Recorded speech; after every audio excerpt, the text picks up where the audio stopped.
Good morning, everyone. Welcome to our Facebook Live session. This is hosted by Mariposa Community Health Center here in Nogales, Arizona. I want to thank our Mariposa staff who support this activity consistently. I want to thank Edgardo and Marco Leon for all their support for a long time. My name is Eladio Pereira. I'm the Chief Medical Officer at Mariposa, and I have a great panel today. Individuals who work a lot to save lives related to opioid overdose. As you know, this is a significant issue, not just in our community, but elsewhere in the country. And we're doing everything we can to reduce harm and prevent overdose and death. And we've invited a number of colleagues who know a lot about this. I am not the expert. I'll be facilitating the discussion. These are individuals who know a lot about the public health implications, but also about their own stories, about what they see on the street, and more importantly, what we can do to influence people that have the problem, have the addiction, to seek help. I think we have a lot of resources in Santa Cruz County. We do. I'm not sure that the people in need are using them the way they should. We have harm reduction strategies, we have counseling, we have medication. So I think we can do a lot, but our purpose today is to show what's available and hopefully help individuals who need help. So hope this is good for you and give us some feedback. But first, I'm going to let our own panelists introduce themselves from my left all the way to Dr. Williams. So, Fernando. Good morning. My name is Fernando Silvas. I'm the Health Emergency Preparedness Manager for Santa Cruz County Health Services.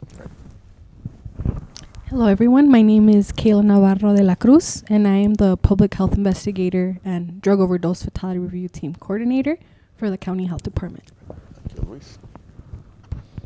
Good morning. My name is Luis Gagiola. I'm the Site Coordinator for Hope Incorporated. Good morning, everybody. My name is Chris Renteria, Deputy Chief with Rio Rico Medical and Fire District. Thank you. Good morning, everyone. I'm Jose Bermudez, Nogales Police Department, Lieutenant Special Operations. Thank you. Buenos días, Eva Zúñiga, Development Director at Circles of Peace. Good morning, everyone. My name is Stephanie Cepeda. I am the Integrated Services Manager at Mariposa. Good morning, everyone. I'm a pediatrician by training, and I'm the Associate Medical Director at Mariposa. Thank you so much to all of you for being here today. We thought we'd start with the big picture. Public health plays a key role by informing us about the trends, the data, and we're very fortunate to have Fernando and Kayla this morning. So the first question is, what are the recent stats at the state level? What do you hear? What are the things that we need to learn? And there's a train right behind us, but it's all good. No pasa nada. We're going to keep going, so this is all fine. This is the beauty of living in Nogales, right? This is the way it is. So, Fernando. Thank you, Dr. Pereira. Well, opioids are a national crisis. So nationally, there's an increase in opioid death rates, and the state of Arizona is no different. Kayla's going to give you a little more detail here in a second on specific data, but I can tell you that in Arizona, our rates have almost tripled since 2016. 2016, the state was looking at about approximately 800 deaths, opioid-related deaths per year, and now at 2023, we're almost at 2,000. Okay. That's a huge uptick, which resulted in Governor Doug Ducey back in 2017 calling for a health emergency to address this problem. So what we're doing with the local health services, local governmental health service, local, state, and federal health services, I should say, are definitely not oblivious to this issue, and we're committing resources, time, and effort to working with partners like you all to address the opioid crisis, as trying to network teams together, work on overdose fatality review boards, bringing people together in consortiums to discuss issues, committing resources to help fund various programs. We're also expanding health education and other programs, and working with partners to conduct assessments in the community so that we can find out where these gaps are, where services might be lacking, or where people are missing services, so better educate individuals who need it and try to save some lives in the process. Some specific data I'll pass on to Kayla, and then I'll jump in as we need to. Right. Before we turn over to Kayla, a quick reminder that the drugs that we typically think of are heroin, fentanyl, and prescription drugs. So among the prescription drugs, almost always is oxycodone, rarely hydrocodone. So those are the three main ones when we talk about opioids. There may be others, but those are the main ones. Kayla. So looking at Santa Cruz County numbers, the state shared some numbers we're looking back since January 1st of 2019 to September 1st of this year, 2024. They relayed in these past 5 years, we've had a total of 91 non-fatal overdoses. And we get this information from our statewide reporting system, MedSys. And 37 were reported as fatal overdoses. And we did get that from death certificates. We also see that it's not only affecting adults, but babies. So in Santa Cruz County in the past 5 years, for neonatal abstinence syndrome babies, we saw 4 that were identified. So these are any babies that are going through withdrawal, that were born with withdrawal symptoms, and because they were exposed during the womb to any addictive substances. And another thing to put into perspective is, so what age groups are being affected? We've seen that in the past 5 years, for those overdoses that were classified as non-fatal, the group that is most affected is our 18 to 24-year-olds. We've seen that at least 27.5% of our overdoses were from that age group. And then after them, the age group that is most affected is 25 to 34 years old, which they were identified at 22.9% of overdoses. And then lastly, we see that it's all in the same age group. The next one would be 35 to 44-year-olds, which were 18.3% of our non-fatal case overdoses. It's interesting to see that at least from the public, there isn't really a hub where someone can just go online or search for this type of data, just because our county doesn't see as many overdoses as others. So statewide, if it's under 10 cases, you won't be able to see the numbers. So unless you inquire or you're involved with this type of work, you can't really see it. So that's why it might be hard for the public to really understand how much we're affected. But if anyone would like to see, there are dashboards that our state provides where you can look at least from an aggregate data point of view, you can see it from over the years. You won't be able to see it for a specific year, but you can see it added up. So the things you can see are like the type of non-fatal overdoses we've had over the years, the total number of overdoses, the drugs involved in the type of overdoses, how many people are visiting the hospital or receiving medical treatment, EMS and law enforcement involvement, naloxone that is administered, and the type of overdoses we see in specific areas with this, just Rio Rico or Nogales. That's how it's split up right now for the state. And how many people are on opioid prescriptions, which over the past 7 years, our county has seen 66,453 overall that have an opioid prescription. So that's the foundation. A couple of comments on that. Our pregnant women can have addiction, and there are resources locally to manage that, not just with counseling, but we're able to prescribe medication. With pregnant women, we tend to use buprenorphine. We can use methadone. We don't use Suboxone, which has naloxone in it. We use buprenorphine alone. And I'm going to alert Dr. Williams to speak about the neonatal abstinence syndrome, which is what we want to avoid in pregnancy because those babies need ICU care. But if we're able to recognize opioid use disorder in pregnancy, we're able to treat them, use medication, and reduce drastically the risk of that syndrome. So I'm going to let Dr. Williams at the end kind of touch on what that looks like and the risk factors. So I want to make sure we do that. I think a lot of the issue with non-fatal is the availability of naloxone. I'm going to have Deputy Chief and Lieutenant talk about the availability of naloxone, which should be widespread and used on anyone essentially who's unconscious on the street, and because he has no harm. So I was going to touch on that non-fatal also. Yes. Yeah. Because that obviously has increased along with, we're talking about deaths right now, and it's tragic, but it's like someone said, you being the near misses. The near misses. That we have to try and reach out to, and that's what we're working with some of these partners, all these partners for, is to try and reach those near misses to try and prevent these deaths, because those near misses statewide are in the thousands. Yeah, So absolutely. they're definitely the group to get to. Thank you for that, the public health perspective. We're going to turn it over to Luis. Luis brings a special view of opioid addiction. He works a lot with individuals who need help at Hope. So I'm going to turn it over to Luis to give his view, his story, and I think more importantly, how we can convince individuals who have the problem to seek help, whether it's Mariposa, Circles of Peace, Hope, even contacting the health department. You can make a referral to us. But I think Luis has his perspective. So Luis, welcome to our panel, and tell us your story. Either Spanish, Espanol, or English. No I'll mix it. Okay, sounds good. I'm heavier on the English side, but I'll mix it in. Sí. Right. Todo bien. Okay. No pasa nada.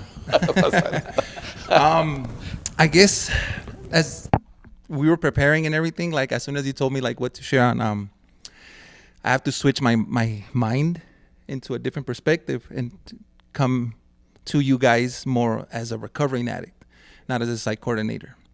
So just like I shared, I am a proud recovering drug addict.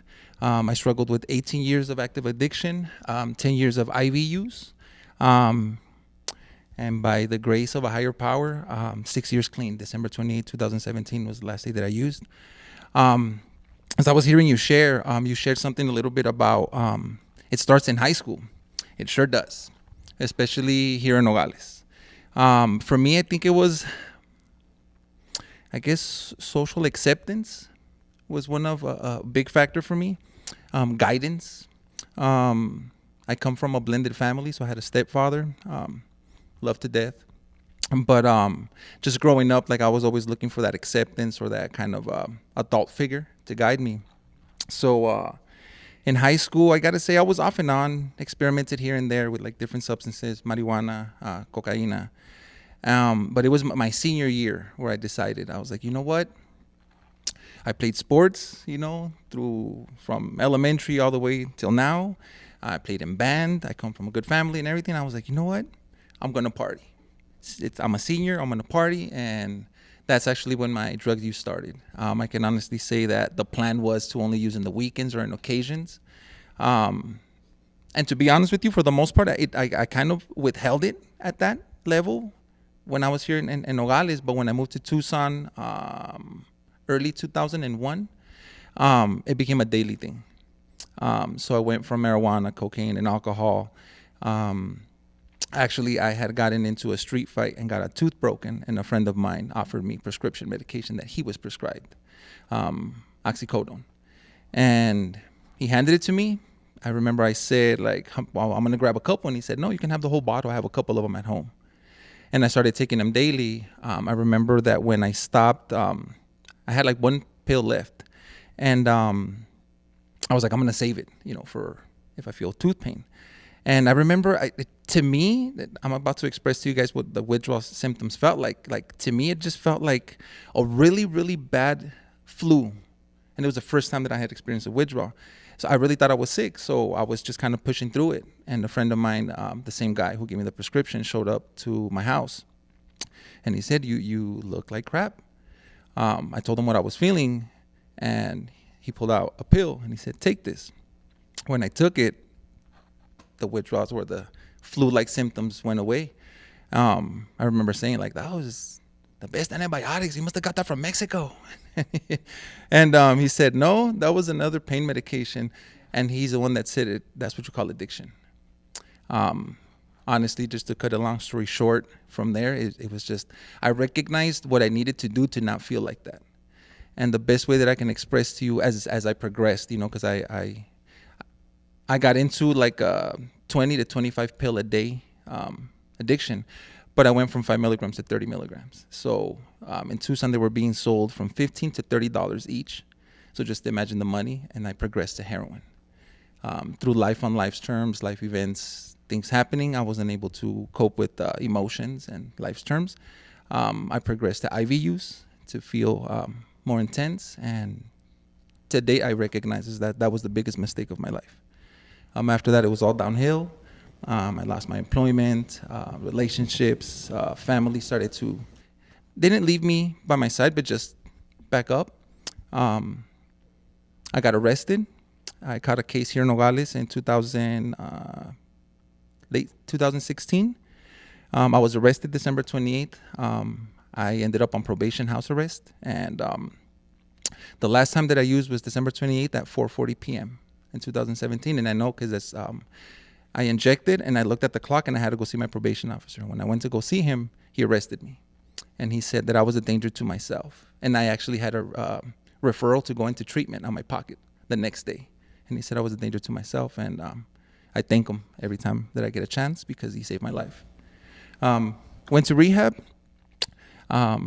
Discovered what recovery was. I identified what a peer support was. That was the first connection I had with the peer support. I told the staff, like, you don't understand what I'm going through. And he showed me his arms. And I saw the scars. And I was like, you do. He's also the one who introduced me into the field and told me what he did for a living. He told me to read a story in a book. It was a Dodger Blue book. And the story was called From Gang Leader to Meeting Leader. When I read it, I knew what I had to do. It was right there where I made my personal goal to help as many people as I could. I hear the numbers and I hear all of this, and it's like, that's me. Like, it's not a number, it's not a person.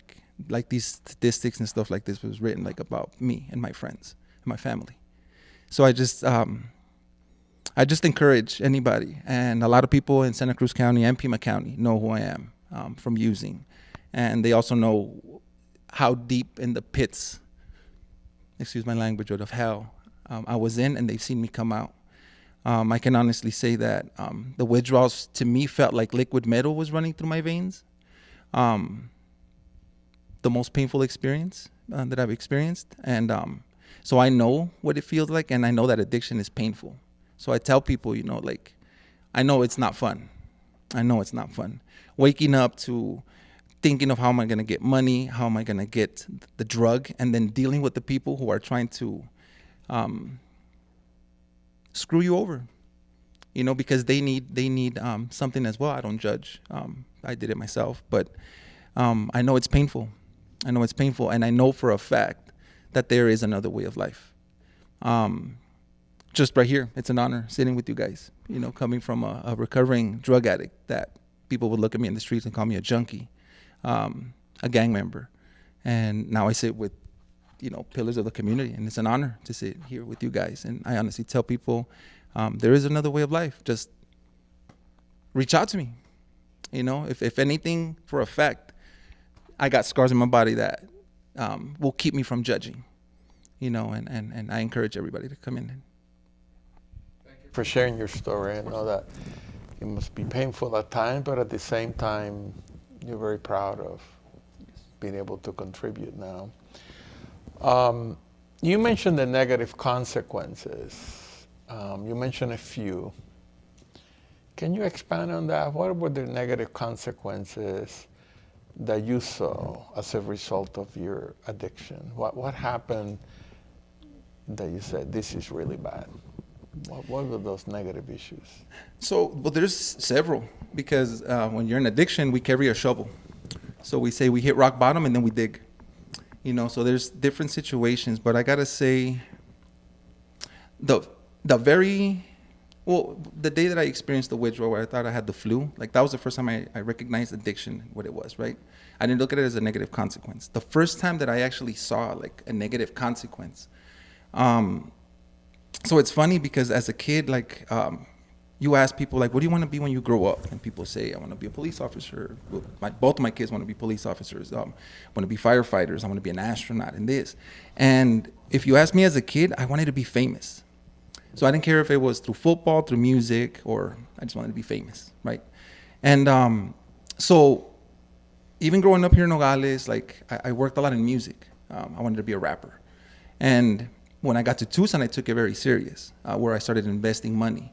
Well, I ended up building my own studio, right? And I had my own studio, all my equipment, and all my hopes and my dreams. Everything that I've ever dreamed of was at the grasp of my hand. I was opening up for big artists in Tucson, like doing shows, like starting to get recognized. And through my addiction, as you start to get deeper into your addiction, well, at least me, I lost money, I lost my job, right? And so once I didn't have those two things, I needed to maintain my addiction. So I started to sell my things, my belongings, right? So the first things you go for is like TVs, gaming consoles and stuff like that, right? So when I was done with everything, all I had left was my music studio. And I remember going to a pawn shop on 22nd and Cope, Pawn USA. And I walked in there and I took my studio and I placed it. And I was sweating, I was withdrawing, and the guy said, I'll give you $80. And I had thousands of dollars worth of equipment. And I was like, you can't give me $80. And he said, if you want what you're looking for, you're gonna take $80 for all this equipment. So my biggest consequence is selling my hopes and my dreams. If we have hopefully lots of people watching this. Some of them probably have opioid use disorder. They're struggling with that. What would you tell them in terms of accessing the resources that we have? What would you say to them in terms of help? What would that be? Well, one, the help is there. An issue that me and my family had, my mother as well, because like some other people here, like I've been to all agencies here, is that we didn't know that the resources were there. But then again, I wasn't paying attention. I wasn't looking for the resources. Right. So what I would say is that the help is there for both, for families and for the person struggling with addiction. Yeah. I would honestly say that every single one of these places, I've learned from from Circles, from Pinal, from Mariposa, like I was everywhere. Right. Everybody gave me they planted a helping seed. And it was like a process. But I would honestly say is grasp to the person that you trust the most, and then help them navigate you through the system. And we know that help, whatever that is, counseling, medication, will help you restore your life. Right. You restore your relationship with your spouse, your children, you can gain employment, and things get better. But the first step is to acknowledge, right, acceptance, make a diagnosis, and get the help you need. And surrender. Yeah, great. Thank you so much for that. Appreciate that.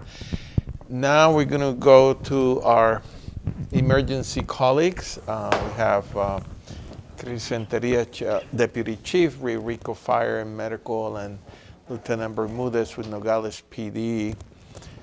They take a lot of calls from the community. You see what's out there.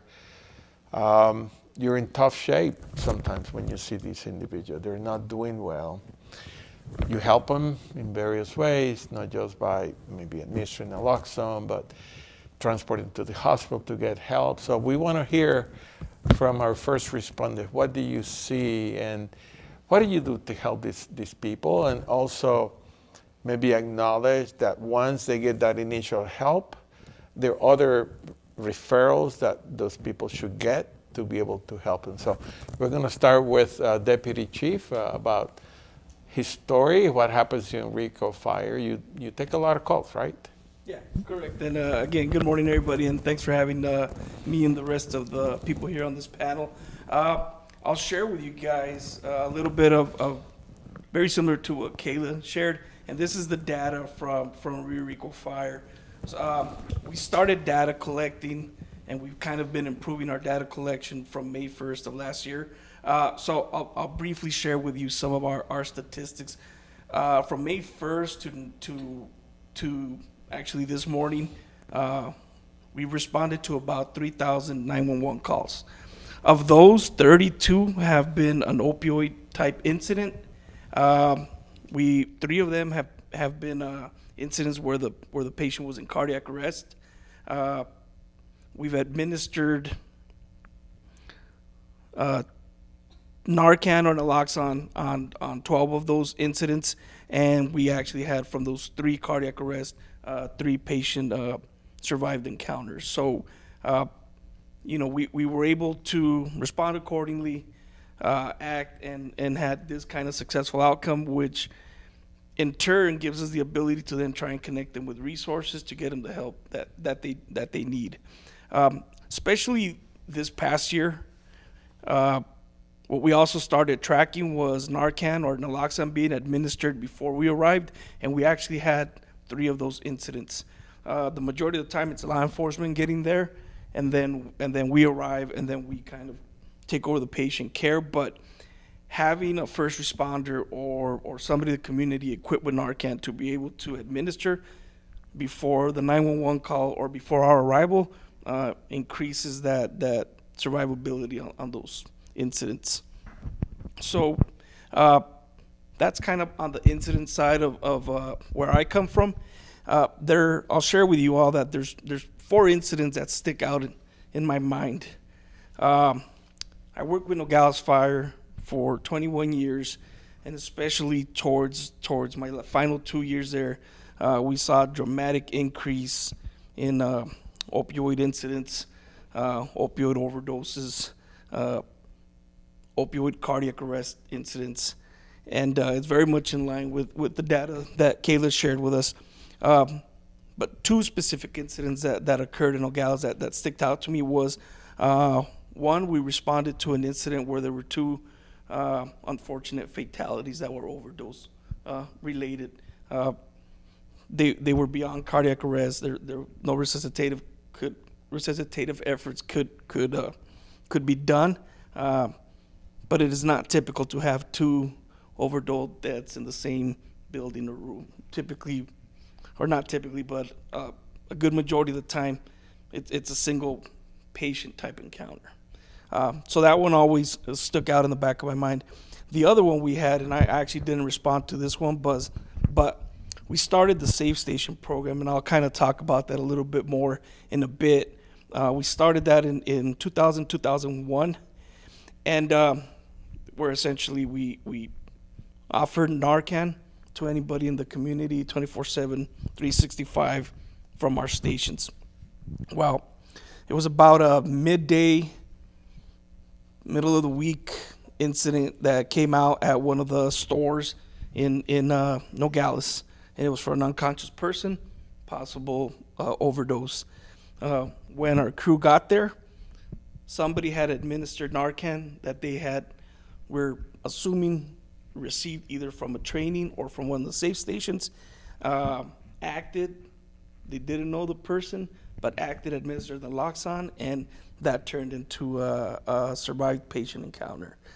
So that kind of shows the effect and the positiveness of that type of program. The other 2 calls that stick out to my mind, and they happened in Rio Rico, was we got called out for a juvenile, actually a toddler that was unconscious, unresponsive. When the crews got there, actually law enforcement got there, they administered Narcan. Narcan started reversing the overdose on it, and that also became a survived opioid encounter. What was significant is we know we're on the border town, and we know there's the crossing of drugs, right? So at this particular house, I think they were repackaging drugs to then sell. Fentanyl looks a lot like Skittles or candies, and so the 2-year-old found it, picked it up, ingested it, overdosed on it. Unintentional, right? And I think that's part of everybody assumes that the opioid or fentanyl overdoses are because of a choice of somebody using, but there are also those incidents where, a toddler finds something that looks like candy, ingest it, and then that outcome occurs. Or,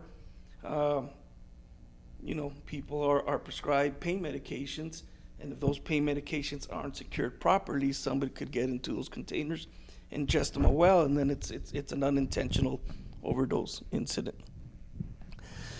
The last incident I'll mention, and I'm sure you all have maybe seen videos of something similar like this on YouTube, but some of our law enforcement partners conducted a traffic stop. When they went to open the trunk, something aerosolized, they immediately recognized, they backed up. It didn't get to the point of being affected to where they became unconscious or affected their respiratory drive, but they were able to recognize, I believe they may have taken Narcan out of just an abundance of caution, then came by our station and replenished the Narcan and kind of told us about the incident. But there have been incidents where they opened the trunk, it has the contraband in there, it becomes aerosolized, and you see unconscious, law enforcement officers falling over. So those are 4 major incidents that have kind of stuck out to me within the last 4 years in our area. Thank you for that. I think you emphasize the importance of naloxone. Yep. Eventually needs to be everywhere. You don't know when you're going to need it, right? Correct. And suspect an overdose in people who are unconscious, particularly young people, and use it as you see it fit to be able to save their lives. I think we've seen those videos of law enforcement becoming in contact with fentanyl, and that's a problem. Hard to detect. It catch you off guard, and you don't know. So thank you for that reminder. So appreciate that perspective. Thank you, Chief Deputy. Now we're going to turn it over to Lieutenant Bermudez. He does a lot of work in this kind of area. We depend a lot on law enforcement. Sometimes you get there before the medical response team arrives, and you have to make an assessment, maybe take a brief history, use naloxone, sometimes start CPR to save their lives, particularly young people. So tell us about your experience, what you see, and what your role might be. Our officers started carrying naloxone back in 2018. Since then, I'll just give a little bit of statistics on what we have. We did start keeping statistics on our responses to overdose. So we've responded to overdoses over 120 times here in Nogales alone. We've administered naloxone over 100 times to people going through overdoses. So our officers have seen it since 2018 pretty much almost on a weekly basis. Our officers get there. Obviously, there might be a little bit more information that it is a possible overdose from the 911 caller. It could be anybody, a friend, family. They see it. They let us know that it's a possible overdose. So our officers already have the naloxone ready to go. They get there, they assess. It might be somebody has pale reaction or a pale face, pale color to their person, shallow breathing, and we go and we administer naloxone.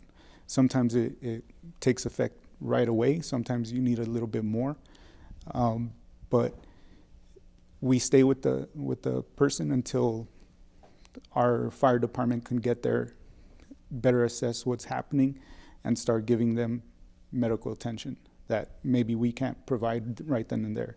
Obviously, if they need CPR, our officers give them CPR, give them anything that they need to help the person out. But it's something our officers have been carrying with them since 2018. And at the height of this problem, in 2021, we responded to 50 overdoses. We've seen over 10 fatalities. And we administered naloxone in that year over 35 times. But it's something that the community sees every day. Well, we see every day, but not necessarily the community sees it. And I just want to go, touch on a little bit of what Chris said is it just doesn't affect, the stereotypical person that a lot of people think that, it's just, somebody like what he said, oh, it's just a junkie on the street. It's not. It's a person. They have a family. One of the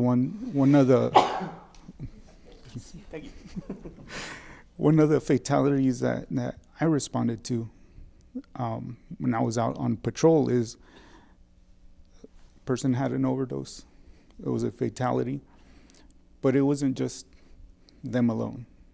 It was a whole family, children, grandparents, parents. They were all there in the house when it happened. So you get there and it's emotional. Everybody's going through what just happened, but it affects everybody. If it affects the families, it affects the police officers that respond, it affects the fire department that goes over there, because it's trauma that they see that the family's going through. So it carries over to what we do. And, once it's over, we have to go on with our shift, go do other things, respond to traffic accidents, but that family is going to still be dealing with it. So one of the programs that we started, we saw all the needs that we're going through, that the community was going through. So we identified key partners to help with this situation. Our MPD Cares program puts our officers, gives our officers the resources they need to refer these families for help, whether it be a person on the street that is going through substance use issues. We partner with Hope, Circles of Peace, and let them know that, hey, there's help.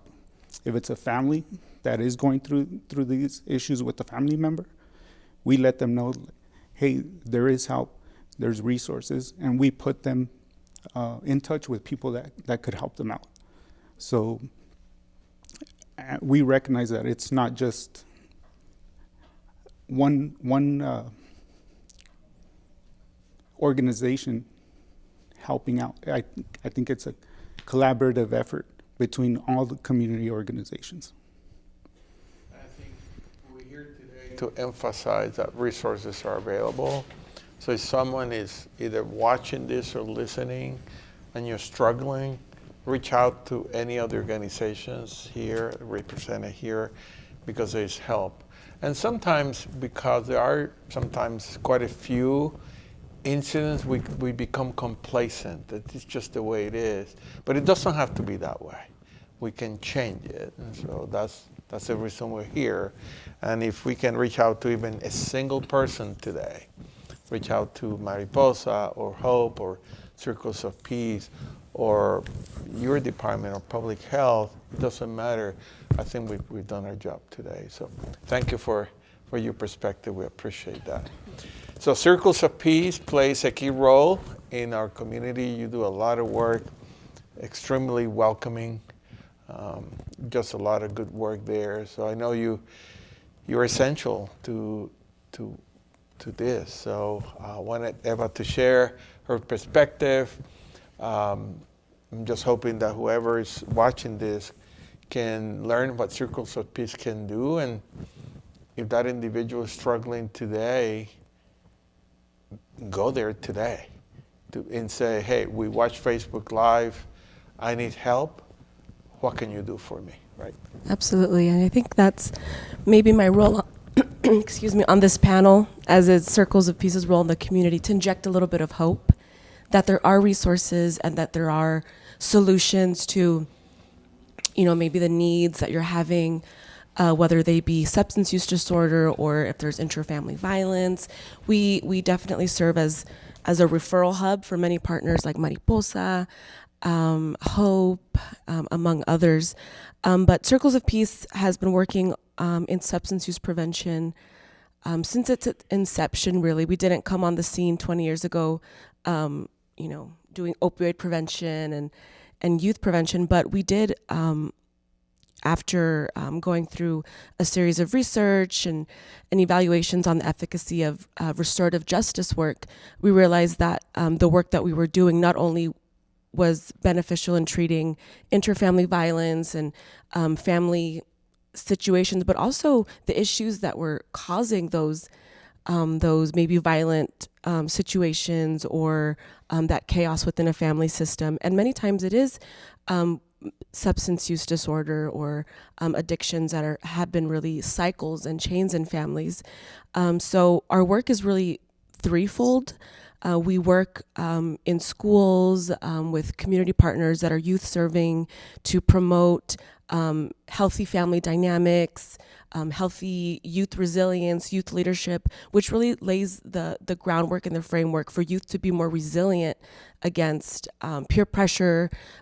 Luis mentioned it, you did as well, Doctor, that a lot of the substance use initiates in early adolescence. We're seeing it lower and lower, especially in communities like ours. We're seeing in the recent Arizona youth survey, as low as 6, 7, 8 years old, youth are having their first sip of alcohol or they're experimenting with drugs like marijuana, and that snowballs very, very quickly. So our programs are evidence-based and they're free to the community. So if you have a youth that you say, I think all youth need to be resilient. As an adult, we need resilience to overcome challenges, but youth especially, they're going through so many biological things that are very appropriate, but they don't have the skills innately to overcome peer pressure and to resist, drugs and so we have those programs to be able to support the youth as well as the families, because as you mentioned, Lieutenant, the families go through these situations with the person who is in addiction. It's not just, many times we hear these things and we get overwhelmed and we're like, oh no, we want to go directly to our children and tell them don't do drugs or don't do this, don't do that, but that's not really the best way to do it. But most of us will not form an addiction in our lifetime. That's just a fact. But most of us will know someone who is struggling or is going through an active addiction, and it's all of our responsibility to know where the resources are, how they can receive help, and really point them in the right direction so that they can really rebuild their lives and recover from these really destructive behaviors. And we believe that starts in childhood and adolescence in the family system. So we do a lot to strengthen the family system, as well as in our treatment programs to support individuals who are going through the justice system, so that, yes, they can comply with the requisitos of the court, but also rebuild their own lives, whether that be with resource navigation, helping them get jobs, working alongside Hope to help them navigate through the system and through their recovery process, but also rebuild their lives and rebuild their families, because as it's a principle of restorative justice that when a law is broken or when there is a harm done, it's not like the law book is crying like, oh, you hurt my feelings. It's a family that's affected. It's relationships that are harmed. So it's relationships that need to be restored. So if there's anyone out there who, whether you or yourself or you just want to know more, I definitely invite you to Circles of Peace. We're on Morley Avenue. And if we don't have the resource, we partner with, I want to say, mostly all of our community organizations. We're stigma-free.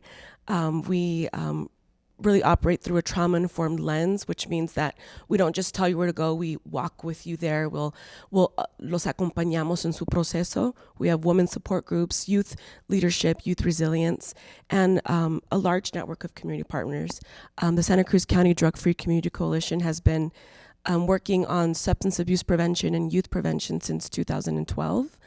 And more recently, we've also partnered with SOSA, which I know Stephanie will talk more about. But there are a lot of community resources, as you mentioned, Doctor, and the community we are waiting for you with open arms to come and utilize the services that we have. And if anyone is struggling today, they can show up. Yep. Just no walk appointment in. is needed. Yep. We have a family support specialist ready to No support stigma. you. No. Tell us what you need, Yeah. and we'll find the resources Absolutely. locally. And I think we can handle most of it, Yep. Either through the psychosocial model, the medical model, Absolutely. whatever. Great. Thank you for sharing that. We're going to move to Stephanie in Mariposa. We're doing some work with SOSA, and then we use medication to treat opioid addiction in terms of reducing the craving, reducing overdose risk, restoring lives. These people can get back to normal, really, with medication. It's remarkable. It's like a switch. So, Stephanie, can you tell us about the role you play, and then we'll turn it to Dr. Williams to speak a little bit about the diagnosis, and then remind you about the neonatal abstinence syndrome. So, Stephanie? Yes, thank you. So my job is to facilitate treatment services for opioid use disorder patients at Mariposa. I'll be switching the conversation a little bit to Spanish for that audience too. Mi trabajo no pasa nada. Es nuestro dicho. Mi trabajo consiste en brindar servicios a pacientes que quieren accesar al tratamiento de opioides en Mariposa con algunos de nuestros proveedores médicos. Mariposa ofrece un medicamento llamado Suboxone que se usa para tratar los síntomas relacionados, entre comillas, la malía y controla la necesidad de querer usar específicamente opioides. Es también para controlar, son medicamentos, es medicamento eficiente para controlar los síntomas que vienen con la malía también. Y en la familia de opioides específicamente, el doctor ya lo mencionó, por ejemplo, el oxicodona, la heroína, la morfina, y ahorita lo que se escucha mucho es el fentanilo. Y es importante mencionar la importancia de hacer saber a su doctor primario cualquier uso de sustancias por la razón de su salud también, ¿no? Porque el uso de sustancias afecta inmensamente la salud física y mental, y porque también hay ayudas disponibles en nuestra comunidad, sea para sí mismo o para algún familiar. Entonces, empezando estas conversaciones con su doctor médico es sumamente importante para empezar un tratamiento.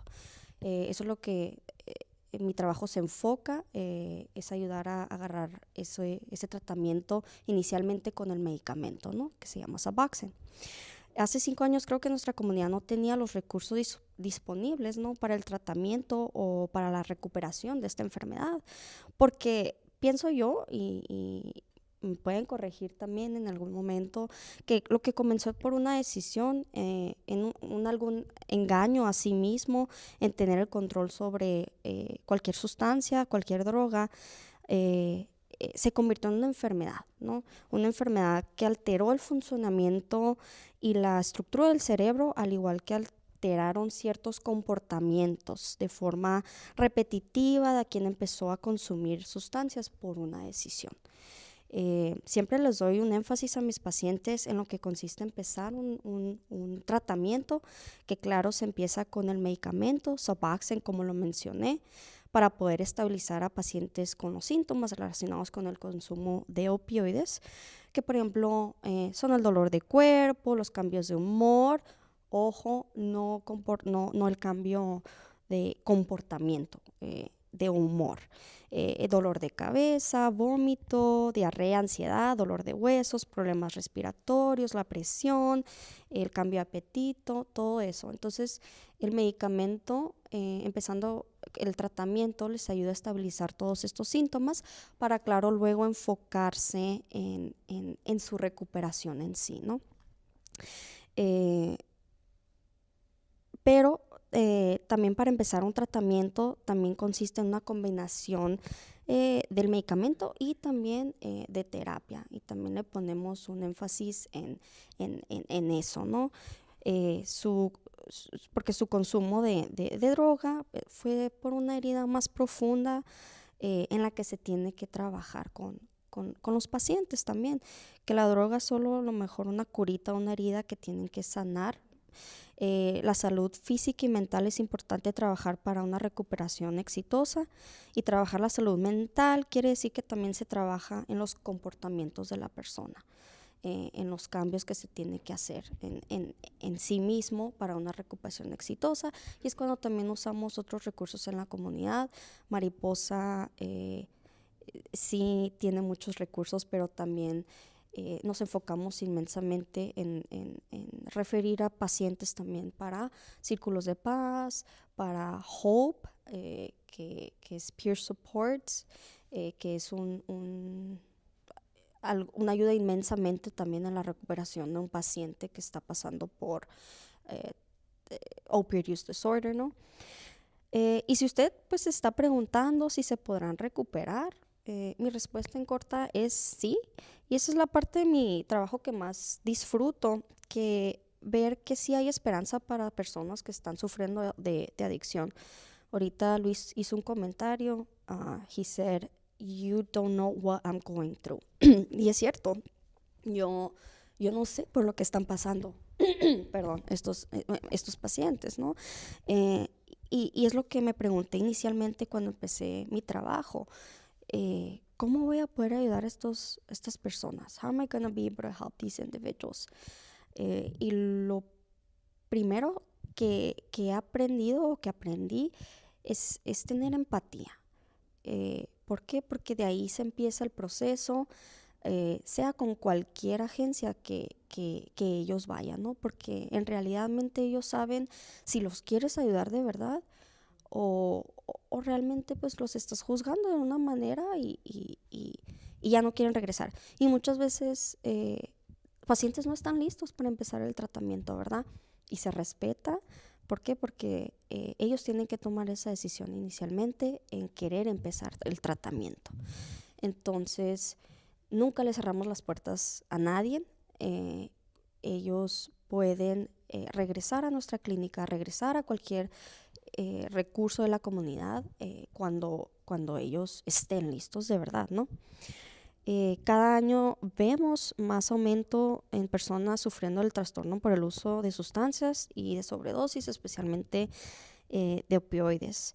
Y queremos combatir más bien la adicción, no a la persona que está sufriendo esta enfermedad, y educarnos un poquito en lo que es esta enfermedad también.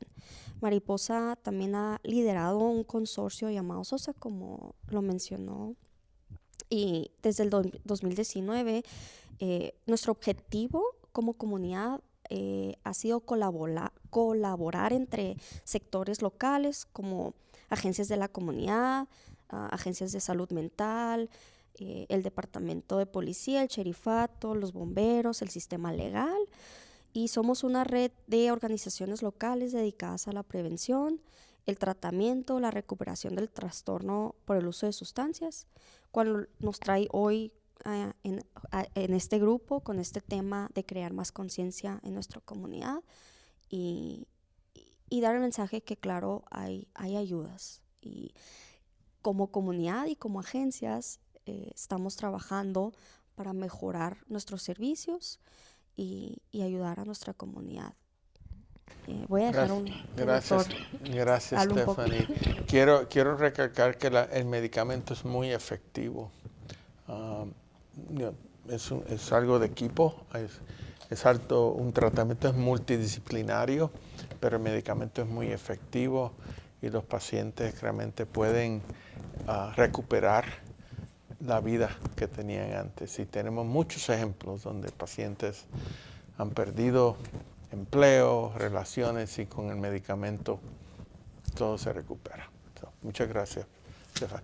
Doctor, so we're going to finish with you about a brief comment about opioid use disorder and maybe the effect on neonate, and then we'll finish with a comment from all of you. No, of course. The one thing I want to mention is that, addiction doesn't just affect adults, but it also affects kids as well. There was a study in the Journal of Pediatrics in 2023 that estimates around 700 kids under the age of 18 die of overdose every year. So it's a big problem. And what was most concerning about this study is that the rates are actually increasing over the last few years. So it is a big deal. And what we see more commonly here in our community is, unfortunately, pregnant moms who then deliver babies who show signs of withdrawals. And, you mentioned it's called neonatal abstinence syndrome, where, it's a big deal. There's a saying in pediatrics that, whatever the mom ingests, so does the baby. And I think it's very true. There's many drugs, many medications that, of course, cross the placenta and affect baby. So our role as pediatricians is, one, to recognize it. So it's really important that the the moms are open with, anything that they have ingested. We do testing both on mom and on baby. On baby, we test the urine. We also test the stool. And then, of course, there is medication. So first thing that we do is that we want to use a scoring system to say how bad are the symptoms of withdrawal. So some of the symptoms that you'll see in the baby is irritability, increased crying, shaking, yawning. And what the nursing team does is that they, again, have this scoring system and they add up to see, this is essentially how bad the withdrawal is. And that then directs the pediatrician of how we're going to actually treat the baby. There's different medications that we give, and frequently we actually have to transport the babies, sometimes emergently, to Tucson, just because the treatments can take a while. It can take from weeks to sometimes even, a month or so to gradually wean the babies off of opioids. So it is a very, very, very big deal. And then, going back to kind of what Stephanie was saying, our providers, of course, at Mariposa, of course, do help. And there's several steps that we do when we prescribe Suboxone. One, of course, is just to provide a diagnosis. We want to say that, yes, you truly do have a diagnosis of opioid use disorder. Another thing that we do is that to start the medication, the patient should start to have withdrawal symptoms or cravings, so we need to identify that. We also talk to the patients to see if they have motivation for recovery. It's also really important when starting Suboxone. And then, lastly, we do a medical evaluation. We ask a lot of questions. One being, there are a few contraindications to Suboxone. For instance, people that have, severe respiratory insufficiency, we may not want to give them medication. So we really want to try to identify those as well. Just like you said, our success stories have been great. I've even had some of my pediatric patients that are adolescents who, have benefited from Suboxone. So just like you said, it does make a difference. I want to make sure that we don't forget that we treat the entire individual. Certainly addiction is what we're here to discuss today, but we take a whole person approach. So, people with addiction have other risks too. So they're at risk of HIV infection. So those people should be managed with PrEP, pre-exposure prophylaxis, very effective. We give a medication daily.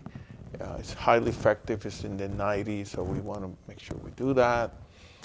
That we screen for hepatitis C, which is a viral infection. That we screen for hepatitis B.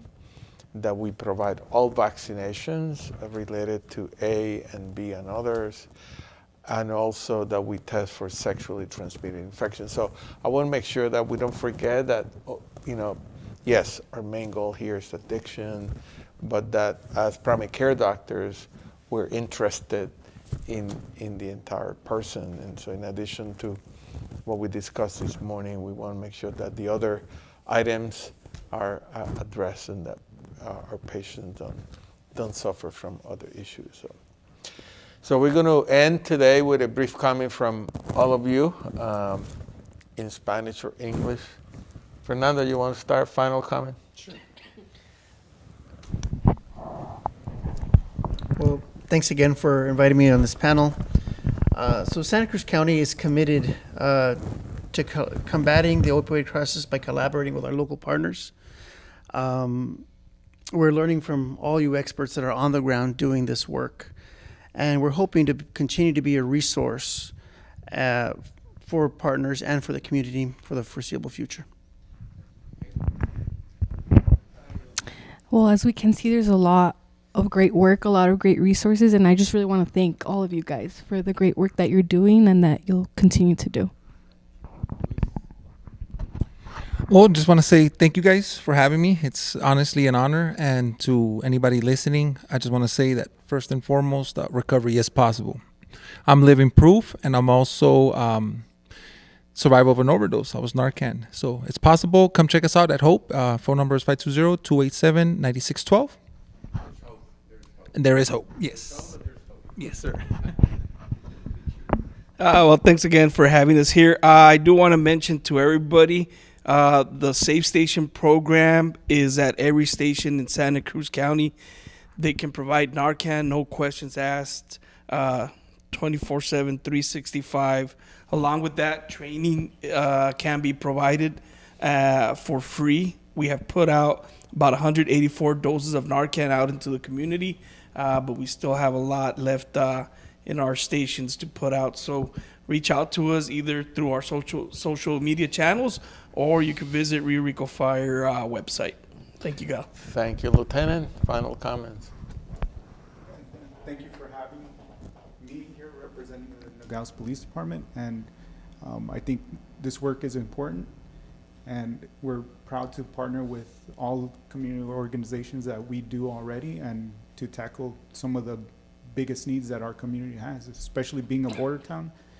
We have a very different set of issues that we need to deal with here.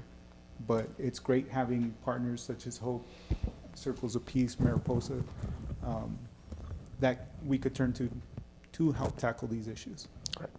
Thank you for what you do. Eva? Thank you. I wanted to quickly mention our Nalox box stations. We have about 10 in the community.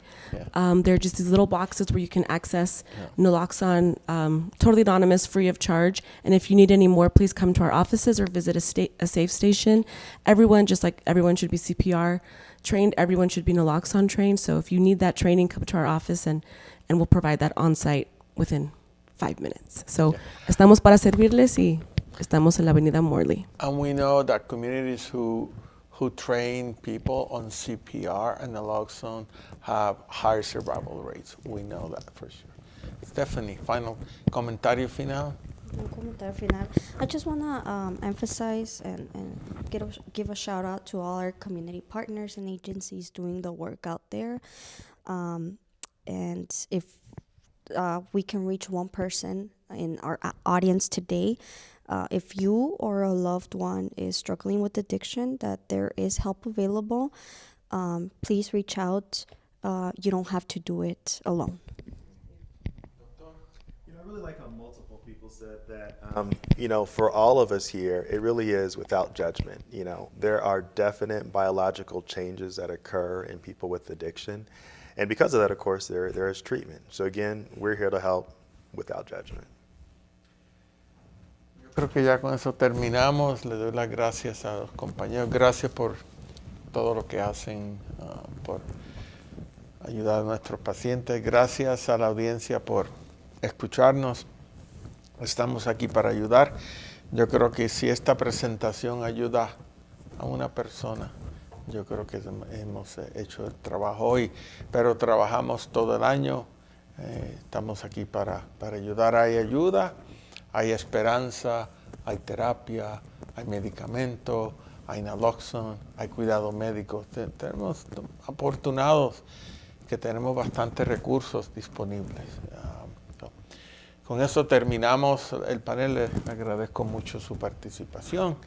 Le agradezco a la audiencia que haya estado con nosotros. Mi nombre es Eladio Pereira y nos vemos la próxima vez. Muchas gracias, Edgardo, por estar aquí y a todos los que nos apoyan. Muchas gracias, nos vemos la próxima vez. Buen día.